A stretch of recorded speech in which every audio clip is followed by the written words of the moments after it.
Í dag ætlum við aðeins að fara yfir hvernig er hægt að gera svona auðvelda snúninga. Hér er allt sem þarf. Hárbursti, greiða, hárskraut, það er val, lífinsprey eða vatn, hárspray, gel, teygjur og klemma. Módelið mitt í dag er hún Isabella Dís, 7 ára og hún ætlar að reyna að sitja eins kyrr og hún mögulega getur. Ég byrjaði því að nota svona lífinsprey en það má líka alveg nota vatn. Þetta er aðalega bara til þess að ná aðeins betri stjórn á hárinu og svo greiði ég vel í gegn sem er mjög mikilvægt því við viljum ekki hafa neinar flækjur, annars erum við bara að gera þetta erfiðara fyrir okkur. Mér finnst rosa gott að nota smá gel á puttana til þess að ná betra haldi á hárinu og þá er svona minna að gerast að litlu hárin eru að fara út um allt. Svo tek ég bara hárið og ég er búin að skipta því hérna í miðjunni, en hún er alltaf bara með þá skiptingu. Svo skipti ég lokknum sem ég tek í 2 parta eins jafn og ég mögulega get og set svo vinstri lokkin yfir hægri lokkin. Þannig að þá er ég komin með hægri lokkin í vinstri hendina og bæti svo við hári í vinstri lokkin. Hann fer svo aftur yfir hægri lokkin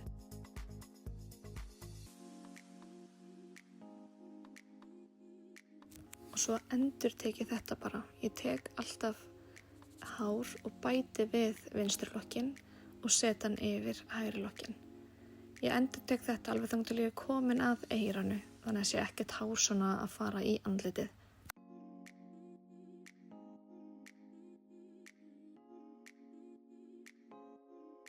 Þegar ég er komin að eyranu þá held ég bara áfram að snúa án þess að bæta neinu hári við þangað til ég er komin að miðju höfðinu eða hnakkanum.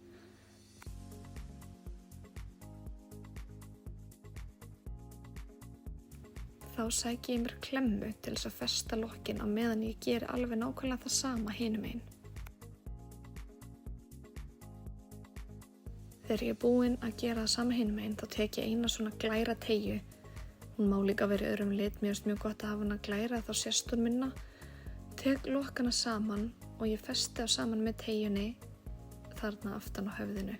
Ég reyna að hafa það í miðjunni.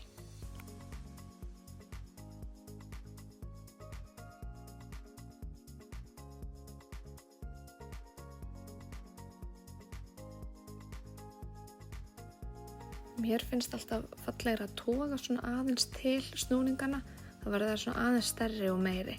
Það þarf ekki en mér finnst að gera aðeins meira.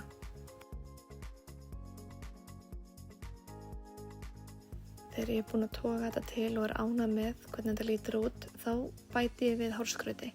Þarna er dæmi svona stóra slaufu sem er mjög falleg og gerir mjög mikið fyrir svona einfalda greiðslu.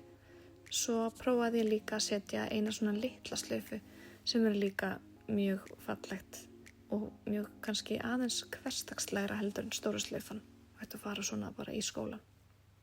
Ég enda þetta svo á að setja smá hárspray til þess að taka öll litlu hárin sem gætu verið að standa út í loftið.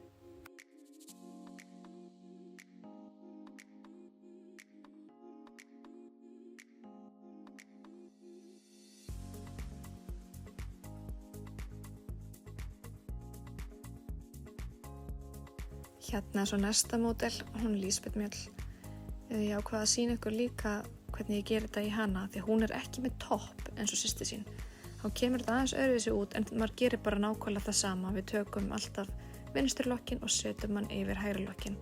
En þarna sjáum þið næ að gera hans fleiri snúninga áður en ég kem að eyranu.